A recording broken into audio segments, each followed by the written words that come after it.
Advocate वसंत एंचिलवार लाखांदूर येथे राहतो।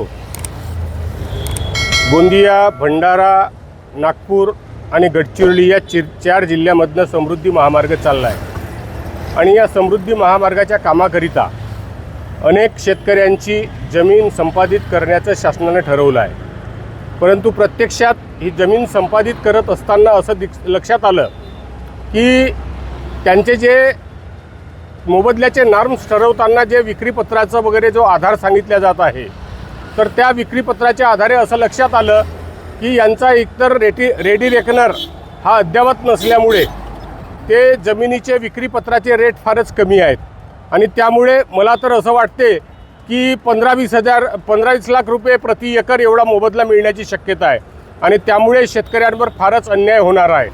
कारण आज बाजारभावानं कुठेही आपण जर पाहिलं तर 15 ते 20 लाख रुपये आज बाजारभावाचे रेट आहेत आणि त्याच्या 5 पट जर किंमत धरली तर कमीत कमी 1 करोडच्या आसपास शेतकऱ्यांना मोबदला मिळणं गरजेचं असतानाही कुठेतरी कायद्याचा दुरुपयोग म्हणा किंवा रेडी रेकनर अद्ययावत नसल्याचं कारण म्हणा आणि अधिकाऱ्यांचं त्याबद्दल शेतकऱ्यांना काही मिळवून देण्याचं किंवा सरकारचं शेतकऱ्यांना त्यांच्या जमिनीचा पुरेसा मोबदला मिळाला पाहिजे याबद्दलचं जे चुकीची कार्यवाही किंवा त्याच्याबद्दलचं अज्ञान जे कुठं माजवले जात आहे आणि त्याचा उद्रेक म्हणून 24 तारखेला मोर्चाचं आयोजन जिल्हाधिकारी भंडारा यांच्या कार्यालयावर आम्ही करीत आहोत। यामुळे अनेक शेतकऱ्यांना जो शासनाकडून मोबदल्यामध्ये त्रास होत आहे किंवा मोबदल्यामध्ये त्यांच्या तोंडाला पानं पुसण्याचं काम जे शासन करत आहे त्याचा उद्रेक म्हणून या मोर्चाचं आयोजन केलेलं आहे। कुठे हा भाजप काँग्रेस हा पक्षाचा विषयच नाही।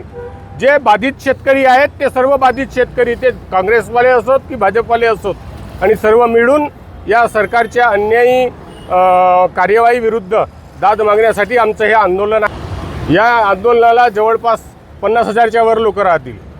हो, आम्ही टप्प्याटप्प्यानं केलेलं आहे। त्याच्यात म्हणजे पहिलं आंदोलन भंडारा जिल्हाधिकारी, दुसरं आंदोलन SDO ब्रह्मपुरी आणि तिसरं आंदोलन माननीय महसूल मंत्री यांच्या घरासमोर आंदोलन करण्याचं आमचं एक निश्चित झालेलं आहे। ते त्या टप्प्याटप्प्यानं होतील, त्यानंतर होते। मात्र कुठेतरी त्यांच्याकडून आज या ठिकाणी बैठक घेण्यात आली आणि त्या बैठकीमध्ये त्यांच्याकडनं आम्हाला पॉझिटिव्ह रिस्पॉन्स मिळाला आहे आणि त्यानुसार माननीय जिल्हाधिकाऱ्यांनी रेडी रेकनर किंवा बाकीच्या ज्या कोणत्या तफावत आहेत आणि आम्हाला मोबदला मिळण्याच्या अनुषंगाने जे काही अन्याय होण्याची शक्यता वाटत आहे त्या दृष्टीनं जर योग्य कार्यवाही केली तर कदाचित आम्ही महसूल मंत्री साहेबांचे आभारी राहू। त्यांनी आज आम्हाला थोडंसं या ठिकाणी जिल्हाधिकाऱ्यांना योग्य ते निर्देश दिलेले आहेत। त्याचे परिणाम काय होतात, कार्यवाही कशी होते आणि आमच्यावरील अन्याय कसा दूर होतो हे नजीकच्या काळात पाहणं गरजेचं आहे। माझे नाव उमेश दामोदर राऊत, मी समृद्धी महामार्ग सरदार दुर्दी याच्या 4 जिल्ह्याचा अध्यक्ष आहे। मागील 2 वर्षापासून आम्ही शासन प्रशासनाला प्रत्यक्ष अप्रत्यक्ष भेटी देऊन निवेदनाच्या माध्यमातून किंवा चर्चा बैठकीच्या माध्यमातून त्यांना बऱ्याच वेळा आम्ही आपल्या समस्या मांडल्या। कारण आज आमची शेती हे अधिग्रहण करत आहेत, पण आम्हाला कुठंतरी यांनी विश्वासात घेतलं नाही आणि आमचं असं म्हणणं होतं की पहिले तुम्ही आम्हाला शेतकऱ्यांना पहिले विश्वासात घ्या, त्यांचे ज्या समस्या त्यांचे म्हणणं काय ते ऐकून घ्या। आज जरी आपण जर शेती जर घ्यायला जातो म्हटलं तर आपल्याला शेती 30 ते 40 लाख प्रमाणे आहे आणि यांच्यात मिळणारी कुठेतरी अमाऊंट हे जी पैसे आहेत हे कुठेतरी कमी आहेत असं आम्हाला माहीत झालं।